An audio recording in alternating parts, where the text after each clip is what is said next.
Sir, Kochi ഷിപ്പ്യാർഡുമായി ബന്ധപ്പെട്ട് കഴിഞ്ഞ 3 വർഷത്തോളം എടുത്തു നോക്കിക്കഴിഞ്ഞിട്ടുണ്ടെങ്കിൽ നിരവധി ചാരന്മാരെയാണ് പിടികൂടിയിട്ടുള്ളത്. ഈ ജ്യോതി മൽഹോത്രയുടെ പേര് പറഞ്ഞിട്ടുണ്ടെങ്കിൽ ഒരുവിധപ്പെട്ടവർക്ക് പെട്ടെന്ന് മനസ്സിലാവുകയും ചെയ്യും.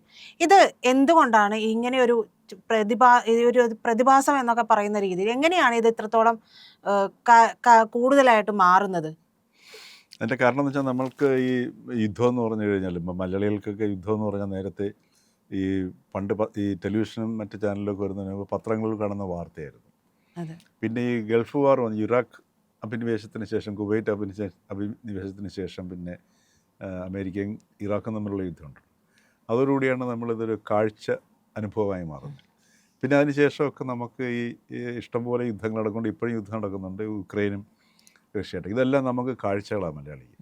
പക്ഷേ മലയാളിയുടെ ആ ഒരവസ്ഥ മാറുകയാണ്. കാര്യം ഇനിയിപ്പം നമ്മുടെ ഈ ഏതെങ്കിലും ഒരു യുദ്ധം ഉണ്ടാവുകയാണെന്നുണ്ടെങ്കിൽ നമ്മളുടെ കടലിൽ നിന്നുള്ള ആക്രമണം വളരെ ശക്തമായിരിക്കും.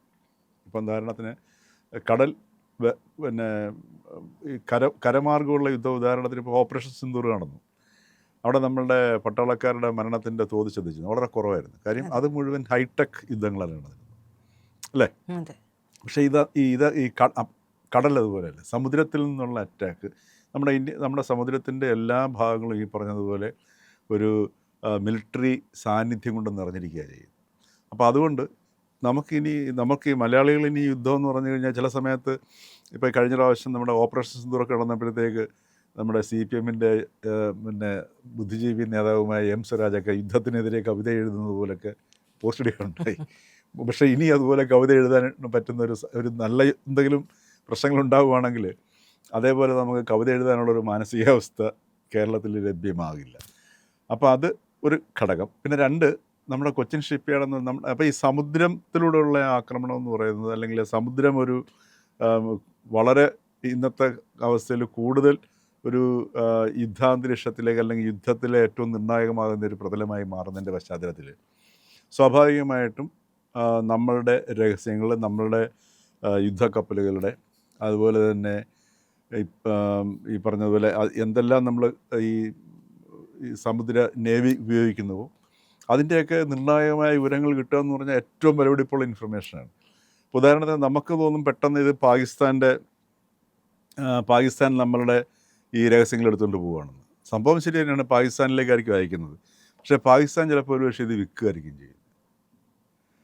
കാരണം പാകിസ്ഥാനെ സംബന്ധിച്ചിട്ട് ഇപ്പോൾ ഇവിടെ ഈ കൊച്ചിൻ ഷിപ്പ്യാർഡിൽ നിന്ന് ഭയങ്കരമായിട്ട് രഹസ്യങ്ങൾ ചോർത്തെടുത്ത് കൊണ്ടുപോയി ഇന്ത്യക്കെതിരെ യുദ്ധം പിന്നെ ചെയ്യാനൊക്കെ ഉള്ള ഒരു ശേഷി ഉണ്ടോ എന്നുള്ളത് പോലും നമുക്ക് സംശയം. പക്ഷേ ചെയ്യുന്നുണ്ടാവും. പക്ഷേ അതോടൊപ്പം തന്നെ ഇന്ന് പാകിസ്ഥാനിലേക്ക് ഒരു ഇൻഫർമേഷൻ പോവുകയാണെന്നുണ്ടെങ്കിൽ അത് പാകിസ്ഥാനിലേക്ക് മാത്രമല്ല പോകുന്നത്, അത് അമേരിക്കയിലേക്ക് പോകും, അത് ചൈനയിലേക്ക് പോകും. അപ്പോൾ അങ്ങനെ ഒരു വലിയൊരു നമ്മുടെ ഇന്നത്തെ ജിയോ പൊളിറ്റിക്സിൽ ഇത്തരത്തിലുള്ള ഒരു രാജ്യത്തിൻ്റെ, അപ്പോൾ ഇന്ത്യ ഒരു ശക്തി പ്രാപിക്കുന്ന ഒരു രാജ്യമാണ്. ഇപ്പോൾ 4th എക്കോണമിയായിട്ട് മാറിയിരിക്കുന്നു. ഇന്ത്യയുടെ മിലിറ്ററി ഫോഴ്സ് എന്ന് പറയുന്നത് വളരെ സ്ട്രെങ്തൻഡ് ആയി കൊണ്ടുവരുന്നു, അല്ലേ? അപ്പോൾ ആ ഒരു സാഹചര്യത്തിൽ ഇന്ത്യ ഒരു സ്ട്രാറ്റജിക് പോയിൻ്റുമാണ്.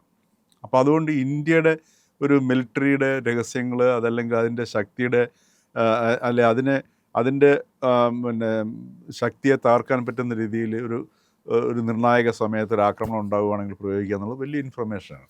ഇപ്പോൾ ഇവിടെ ഏറ്റവും ഒടുവിൽ നടന്ന 3 അറസ്റ്റുകളാണ്. 1, 2 UP സ്വദേശികൾ, ഒരാൾ രോഹിത് സാന്ദ്രി, പിന്നെ വേറൊരാൾ നമ്മുടെ കേരളത്തിലെ മൂന്നാറിൽ നിന്ന് അറസ്റ്റ് ചെയ്തു, ആസിഫ് അസ്ലാം. അപ്പോൾ ഈ അസ്ലാമിനെ അദ്ദേഹത്തിന് ഇടുക്കി മറയൂർന്ന് കണ്ടാണ് അറസ്റ്റ് ചെയ്തിരിക്കുന്നത്. അവിടെ താമസിക്കുകയായിരുന്നു. അപ്പോൾ ഈ കഴിഞ്ഞ ഏതാനും ദിവസങ്ങൾക്കകം തന്നെ 5 അറസ്റ്റാണ് നടന്നിരിക്കുന്നത്. ഒന്ന് ഗുജറാത്തിലുള്ള ഒരു ഹിരേന്ദ്ര എന്ന് പറഞ്ഞ ഒരാളെ അറസ്റ്റ് ചെയ്തിട്ടുണ്ട്. പക്ഷേ ഇവരുടെ ഫോണുകളിൽ നിന്നെല്ലാം മെസ്സേജ് പോയിരിക്കുന്നത് പാകിസ്ഥാനിലേക്കാണ്. അപ്പോൾ പാകിസ്ഥാനിലേക്ക് പോയിരിക്കുന്ന മെസ്സേജ് end-to-end എൻക്രിപ്റ്റഡ് ആണ്. പക്ഷേ എങ്കിലും അവർക്ക് നമ്മുടെ അന്വേഷണ ഏജൻസികൾക്ക് ലഭ്യമായ വിവരം എന്ന് പറയുന്നത് നമ്മുടെ ഈ കൊച്ചിൻ ഷിപ്പ്യാർഡിലെ കപ്പലുകൾ, ഈ നേവിക്ക് വേണ്ടി നിർമ്മിച്ച കപ്പലുകൾ, അതേപോലെ തന്നെ നമ്മുടെ കൊച്ചിൻ ഷിപ്പ്യാർഡിൻ്റെ ഉടുപ്പി സെൻറ്ററിലെ ലൊക്കേഷനിലെ ടഗ് ബോട്ട്സിൻ്റെയും വെസൽസിൻ്റെയും ഒക്കെ ഡീറ്റെയിൽസ്, നമ്പേഴ്സ് ഇത് പാകിസ്ഥാനിലെ നമ്പറിലേക്ക് കൈമാറി എന്നുള്ളതാണ്. ഈ ടഗ് ബോട്ട്സ് എന്ന് പറയുന്ന സംഗതി ഈ വലിയ കപ്പലുകൾ ഏതെങ്കിലും ഒരു ദുർഘടമായ ഒരു അവസ്ഥയിൽ പെടുകയാണെന്നുണ്ടെങ്കിൽ അവയ്ക്ക് നീങ്ങാൻ പറ്റാത്തൊരവസ്ഥയിൽ അവയെ വലിച്ചുകൊണ്ട് പോകുന്ന ചെറിയ അതിശക്തിയുള്ള എഞ്ചിനുകളുള്ള ബോട്ടുകളാണ് ഈ ടഗ് ബോട്ട് എന്ന് പറയുന്നത്. ഏതാണ്ട് ഒരു ശരാശരി ഒരു ടഗ് ബോട്ടിന് ഏതാണ്ട് 6000 കുതിരശക്തി ഉണ്ടാവുമെന്ന് പറയുന്നത്. ഒന്ന് ആലോചിച്ച് നോക്കുക. സംഗതി ചെറുതായിരിക്കും. അപ്പോൾ ഒരു ചെറിയൊരു കടലിടുക്കിലോ അതല്ലെങ്കിൽ ഏതെങ്കിലും ഒരു സ്ഥലത്തൊക്കെ ഇത് പെട്ടുപോവുകയാണെങ്കിൽ, ഈ വാർഷിപ്പ് പെട്ടുപോവുകയാണെങ്കിൽ അതിനെ വലിച്ചുകൊണ്ട് പോകാനുള്ള ശേഷിയാണ്. അപ്പോൾ ഒന്ന് ആലോചിച്ച് നോക്കാം, ടഗ് ബോട്ടിൻ്റെ ഒരു ഡീറ്റെയിൽ, ഒരു ചെറിയ ബോട്ടാണ് സംഗതി, പക്ഷേ ആ ബോട്ടിൻ്റെ ഡീറ്റെയിൽസ് പോവുകയാണെങ്കിൽ ഏറ്റവും നിർണായകമാണ്.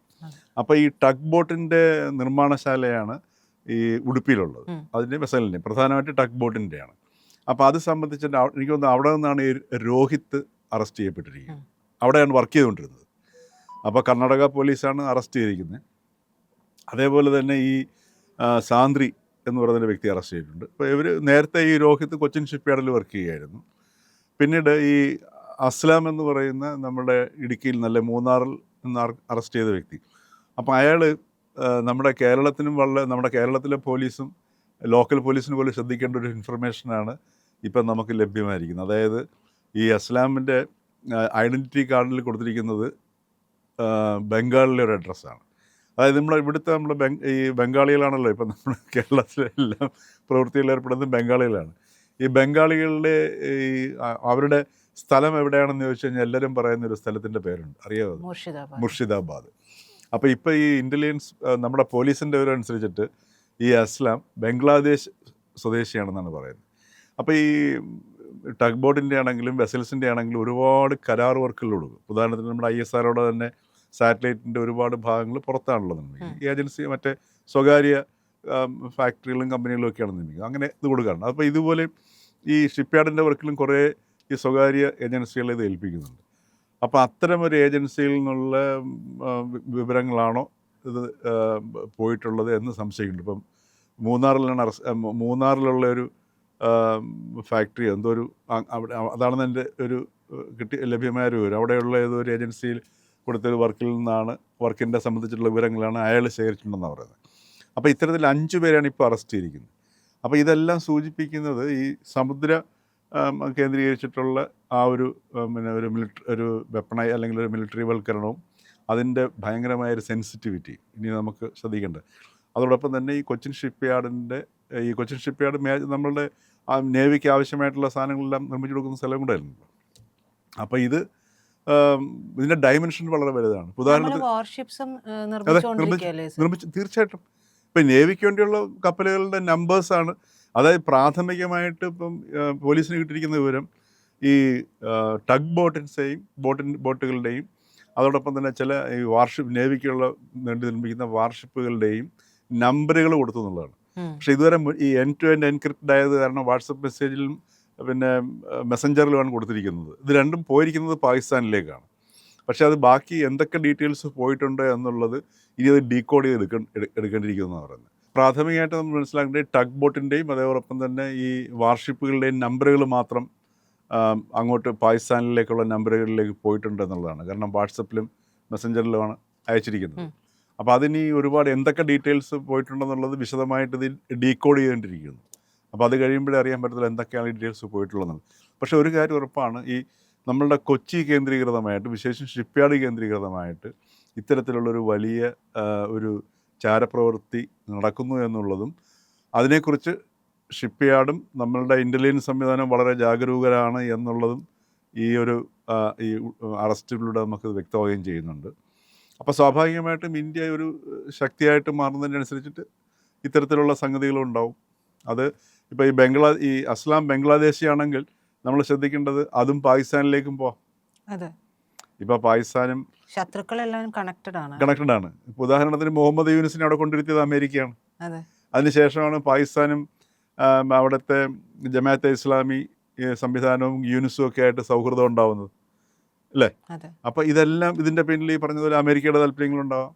ഈ അസ്ലാമിൽ നിന്ന് കിട്ടിയ വിവരം ചിലപ്പോൾ അതിന് ലാൻഡ് ചെയ്യുന്നത് പാകിസ്ഥാൻ വഴി ചിലപ്പോൾ അമേരിക്കൻ സംവിധാനങ്ങളിലേക്കാകും. അപ്പോൾ ഇത്തരത്തിലുള്ള ഒരു ജിയോ പൊളിറ്റിക്സിൻ്റെ അതല്ലെങ്കിൽ ഒരു പുതിയ ഒരു പശ്ചാത്തലത്തിൻ്റെ ഒരു പ്രതിഫലനമാണിത്.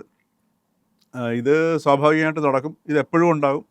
അപ്പം നമ്മളിതിൽ നമ്മുടെ സംവിധാനം ജാഗ്രതയിലേക്ക് വരിക, ജാഗരൂകരാകുക എന്നുള്ളതല്ലാതെ വേറെ നിവൃത്തിയില്ല. പക്ഷെ ഒരു കാര്യം നമുക്ക് ഉറപ്പിക്കാം, ഈ ഇനി മുതൽ ഇപ്പം മലയാളി ഈ യുദ്ധം എന്ന് കേട്ട് കഴിഞ്ഞാൽ പിന്നെ ടെലിവിഷനൊക്കെ സ്വിച്ച് ഓൺ ചെയ്ത്, ഇപ്പം നമ്മുടെ ചില ഈ മുഖ്യധാര ചാനലുകളുണ്ട്, ഈ VR-ഉം AR-ഉം ഒക്കെ അവർ ഉപയോഗിക്കുന്നത് ആ സമയത്ത് ഇങ്ങനെ ടിഷ്യൂ എന്നൊക്കെ കാണിച്ചിട്ട്. പക്ഷേ അതേപോലുള്ളൊരു കാഴ്ചയ്ക്ക് ഇനിയൊക്കെ എന്തെങ്കിലും ഒരു സംഭവം നമുക്കങ്ങനെ സംഭവിക്കാതിരിക്കട്ടെ. അപ്പോൾ ഈ സമുദ്രം ഇനി പഴയതുപോലെ ആവില്ല എന്നുള്ളതാണ്. ശേഷം നമ്മളുടെ ചുറ്റും ഈ പറഞ്ഞ പോലെ 3 ഭാഗവും സമുദ്രം ഇങ്ങനെ കിടക്കുകയല്ലേ ചെയ്യും. അപ്പോൾ അത് ഉയർത്തുന്ന ഒരു പുതിയൊരു ജിയോ പൊളിറ്റിക്സിലെ പുതിയൊരു ബോധത്തിലേക്ക് മലയാളിയെ ഉണർത്തേണ്ടതാണ് ഈ അറസ്റ്റിലൂടെ വ്യക്തമാകുന്ന സംഗതികളെന്നും നമ്മളെ ഓർമ്മിപ്പിക്കുകയാണ് ചെയ്യുന്നത്.